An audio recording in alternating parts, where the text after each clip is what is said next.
Hello, friends. So this is the second part of Chapter 5, Gender Identity, in the book A Necessary Chaos. And in the last video, we left off with the positive masculine and feminine energy attributes. So in this video, we're going to begin with the negative masculine and feminine energy attributes. This is a list of the masculine energy negative attributes: aggression, control, abuse, dominance, weak, angry, reckless, unstable, cowardice, indecisive, boastful, intimidated, abuse of power, avoidance, unsupportive. This is a list of the feminine energy negative attributes: neediness, manipulation, jealousy, victimhood, selfish, powerlessness, impatient, blame, sabotaging, withholding, codependency, over-emotional, despair, fearful, oversensitive. At different times and different situations, it's sometimes easier to allow more of the positive masculine and feminine attributes within to shine in one's life. And at other times, in other situations, it's sometimes easier to allow more of the negative or wounded masculine and feminine attributes to come out in one's life until those wounds are healed. Each individual carries all of these attributes within them, and each individual has the choice as to which attributes they will choose to exercise in their life at any given moment. It is essential to recognize and to know when, where, and how each energetic attribute would be most beneficial being applied in one's life in order to achieve balance and harmony within.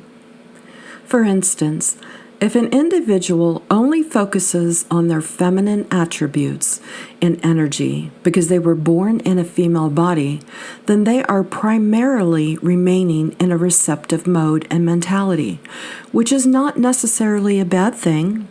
However, if the individual does not also acknowledge and utilize their masculine attributes and energy within by actively setting and maintaining healthy boundaries, then they may begin to receive or even get stuck in a mode of receiving experiences and things they do not wish to experience. Are you beginning to see where gender identity is actually irrelevant and how it will become unnecessary to define a human being by one gender or the other? That every human being carries both masculine and feminine energies within them? What I was shown in the vision is that this transition out of gender identity is already in progress and will continue until it is no longer an identity at all. The balancing of the masculine and feminine energies are a delicate yet powerful balance within the alchemist being you. The key to mastering your own energy is balancing the feminine and masculine energy within, while allowing yourself to feel all of your emotions whenever they arise, but at the same time, not allowing your emotions to control you or another. When you can balance and master your own energy, then you begin to play and create with the energy that is all around you. But that subject is for another day. When you have achieved wholeness within by balancing both the energies, you will be living in your divine birthright as a conscious creator in harmony with universal consciousness.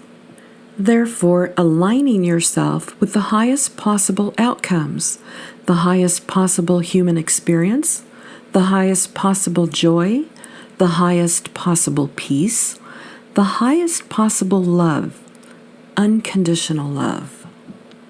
Not only do you fully align yourself, which creates that feeling of wholeness within that is so desired, But you also inevitably share your divine alignment with those around you, which in turn has an incredible impact and ripple effect into multiple lives, multiple dimensions, multiple realities, and unseen realms.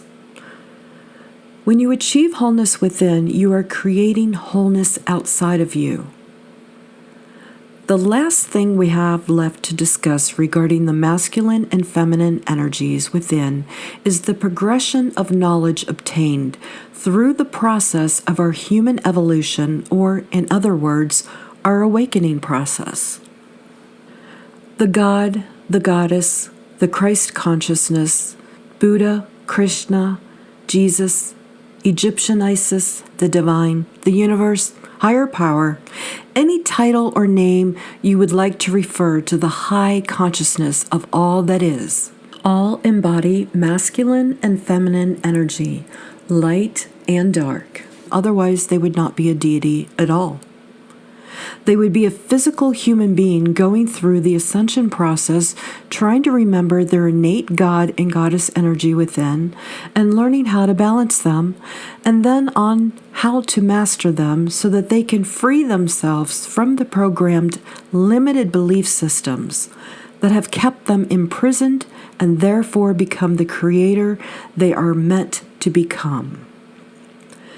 An understandable thought process and reaction would more than likely be, well, it takes more than mastering the masculine and feminine energies within to be a deity, and you are correct. A deity is a representation of the divine high consciousness, and so a deity encompasses the masculine and feminine energy, the breath of life and death, the energy that creates and destroys, all that has ever been, all that will ever be, all that is. In Genesis 1, verse 26, then God said, "Let us make man in our image, according to our likeness.